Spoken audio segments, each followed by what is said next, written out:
Mentor Ramesh Prabha நேயர்களுக்கு வணக்கம். Admission அட்வைஸில் இன்றைக்கி நான் பேச போகிற தலைப்பு வந்து வேறு வேறு. என்ன வேறு வேறு அப்படின்னு கேட்டிங்கனாக்கா, படிக்கிறது வேறு, நாளைக்கு பார்க்குறது வேலை இருக்கு இல்லையா, அது வேறு. இதுதான் இன்றைக்கி யதார்த்தம். நம்ம யங்ஸ்டர்ஸ்கிட்ட இருக்கிற ஒரு பெரிய சிக்கல் என்னன்னாக்கா, டைரக்டாக இதை கரியருக்கு படிக்கிறத பொருத்தி பார்த்துட்டு அது நடக்கலை அப்படின்ன உடனே டிஸப்பாயிண்ட் ஆகிறாங்க. அதாவது நிறைய இடங்களில் பார்த்திங்கன்னா, நான் கோர் படிச்சுட்டு கோர் கம்பெனியை ட்ரை பண்ணேன், பட் கோர் எனக்கு கிடைக்கல அப்படிம்பாங்க. ஒரே ஒரு விஷயம் புரிஞ்சுங்க, எல்லாமே ஒரு பாயிண்ட் ஆஃப் எலிவேஷன். ஒரு படிக்கிறோம், அந்த படிக்கிறதுலேருந்து ஒரு வேலை கிடைக்குது, வேலையிலேருந்து அடுத்த நிலைக்கு உயர்றோம். இப்படி தான் கேரியர் இருக்க முடியுமே தவிர 1 to 1 பொருத்தி லைஃப்பில் பார்த்துக்கிட்டே இருக்க முடியாது. நம்ம நமக்கு கிடைக்கிற ஒரு ஜாபை தொத்திக்கிட்டு அதிலிருந்து அப்புறம் அப்படியே ஸ்லோலி நம்ம விரும்புகிறத அடையிறதுக்கான முயற்சிகள் எடுக்கணுமே தவிர ஒரு இடத்துல பிரேக் போட்டுறக்கூடாது. ஏன்னா எல்லா காலகட்டத்திலையும் இப்படி தான் இருந்து வந்திருக்கு. உங்களுக்கு ஒரு உதாரணம் சொல்லணும்னாக்க, 70s இறுதியில் நம்ம ஊரில் இருக்கிற வங்கிகள்லாம் நேஷ்னலைஸ் ஆச்சு. அதாவது இன்றைக்கி இருக்கிற Indian bank, IOB, state bank, இந்த அத்தனை வங்கிகளுமே தனியார் வங்கிகளாக இருந்துச்சு. அப்போ இது தேசியமயமாக்கப்பட்டது. தேசியமயமாக்கப்பட்ட உடனே உடனடியாக சில லட்சம் பேரை வேலைக்கு எடுத்தாங்க.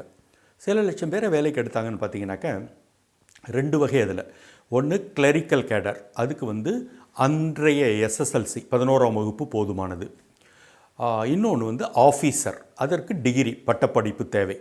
இதுதான் அவங்களோட ரெக்குயர்மெண்ட். சில லட்சம் பேர் உள்ளெடுக்கப்பட்டாங்க. பட் யோசிச்சு பார்த்தீங்கன்னா, அதில் யார் தெரியுமா வேலைக்கு சேர்ந்தா? அந்த 11ஆம் வகுப்பு எஸ்எஸ்எல்சி தேவைன்னு சொல்லப்பட்ட அந்த கிளரிக்கல் பதவியில் சேர்ந்தவர்கள் எம்எஸ்சி கெமிஸ்ட்ரியும், எம்ஏ எக்கனாமிக்ஸும், எம்ஏ ஹிஸ்ட்ரியும், எம்காமும் தான் அதில் உள்ளே போனாங்க.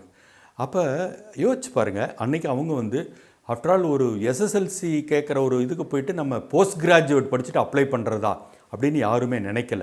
Because it was attractive. நல்ல சேலரி, சேஃப்டி, ஜாப் செக்யூரிட்டி, போனோம்னா நம்ம செட்டில் ஆகிடலாம் அப்படின்னு சொல்லிட்டு அதுக்கு மிகப்பெரிய அடிதடி இருந்து சில லட்சம் பேர் தங்களுடைய பின்னணி என்ன படித்தோம் அப்படின்னே பார்க்காம பேங்க் உள்ளே போனாங்க. இன்றைக்கி அந்த மாதிரி அவர்கள் போனதால தான் இன்றைக்கி ஒரு தலைமுறையே வெளியில் அடுத்த தலைமுறை படித்த தலைமுறையாகவும் வசதியான தலைமுறையாகவும் வர முடிஞ்சுது. அவங்க இல்லை நான் எனக்கு இது டைரெக்டாக ரிலேட்டட் இல்லைன்னு வீட்டில் உட்காந்துருந்தாங்கன்னா இந்த ப்ராக்ரஸ் இருக்காது. இன்றைக்குமே கூட உங்களுக்கு சர்ப்ரைசிங்காக இருக்கும். பேங்கிங் எக்ஸாம் எழுதி பேங்க் ஜாப் ட்ரை பண்ணுறவங்கள ஹையஸ்ட் நம்பர் என்ஜினியர்ஸாக இருக்காங்க. ஸோ அப்போ என்னன்னு கேட்டிங்கனாக்கா, அது ப்ராக்டிக்கல்.